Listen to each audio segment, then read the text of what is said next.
എന്നാണ് ഞാനൊരു കഥാകൃത്താണെങ്കിൽ അല്ലെങ്കിൽ എനിക്കൊരു കഥ പറയാൻ കഴിയുമെന്ന് ലോഹിറ്റിന് തോന്നുന്നത് എന്നാണ്? അല്ല, ഞാനൊരു സിനിമയിലേക്ക് വരുമെന്ന് ഞാൻ പ്രതീക്ഷിച്ചിരുന്നില്ല. എനിക്ക് സങ്കല്പിക്കാവുന്നതിന് അപ്പുറത്തുമുള്ള ഒരു മേഖലയായിട്ട് എനിക്ക് തോന്നിയിട്ടുള്ളത്. പക്ഷേ ഞാനൊരു എഴുതുമെന്ന് എനിക്ക് ചെറുപ്പം മുതൽ തന്നെ സ്കൂളിൽ പഠിച്ചിരുന്ന കാലം മുതൽ തന്നെ ചെറിയ ചെറിയ കുറിപ്പുകളൊക്കെ, ചെറിയ കഥകൾ എഴുതുക, പിന്നെ ചെറിയ ഏകാംഗങ്ങൾ എഴുതുക. സ്കൂളിൽ ഞാനങ്ങനെ എനിക്ക് അഭിനയിക്കാൻ വേണ്ടിയിട്ട് ഏകാംഗങ്ങൾ എഴുതിയിട്ട് അഭിനയിക്കാനുള്ള ത്വരയെന്നാണ് ശരിക്കും ഉണ്ടായത്. ശരി. കാരണം ഞാനൊരു മോശപ്പെട്ട വിദ്യാർത്ഥിയാണ്. മാത്രമല്ല ഞാനൊരു മിടുക്കനായിരുന്നില്ല. അപ്പോൾ എല്ലാവരും എന്നെ അപഹസിക്കും ഇങ്ങനെ.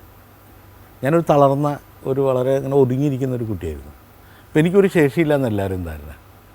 അപ്പോൾ സുഹൃത്തുക്കളായാലും എൻ്റെ കൂട്ടുകാരായാലും എൻ്റെ അധ്യാപകരായാലും ഒരു പഴങ്കഞ്ഞി എന്ന രീതിയിലാണ് എന്നെ ട്രീറ്റ് ചെയ്തിരുന്നത്.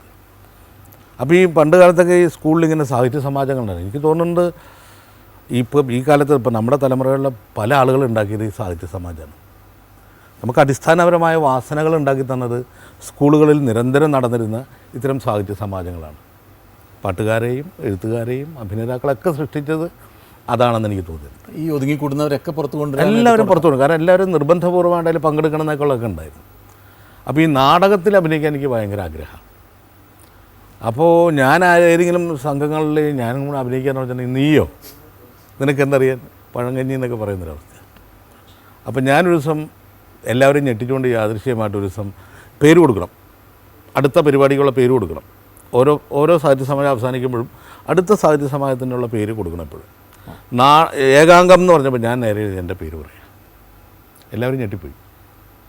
അന്നേരം എനിക്ക് അഭിനയിക്കാനായിട്ട് ഞാൻ ഏകാംഗം എഴുതി ഉണ്ടാക്കിയിട്ട് ഞാൻ തന്നെ അഭിനയിക്കും, എൻ്റെ കൂട്ടുകാരൊക്കെ വിളിച്ചിട്ട്.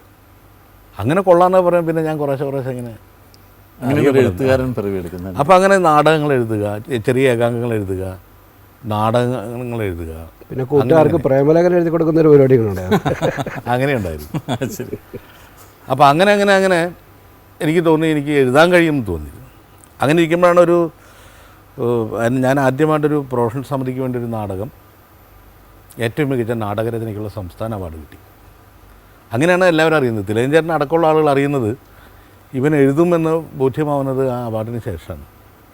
അതിനുമുമ്പ് ചെറിയ ഇങ്ങനെ സാഹിത്യ താല്പര്യമുണ്ട് എന്നൊക്കെ അല്ലാതെ ഒരു നാടകം എഴുതാൻ ശേഷിയുണ്ടെന്നുള്ള കാര്യം ഈ അവാർഡിന് ശേഷമാണ് തിലകൻ അറിയുന്നത്.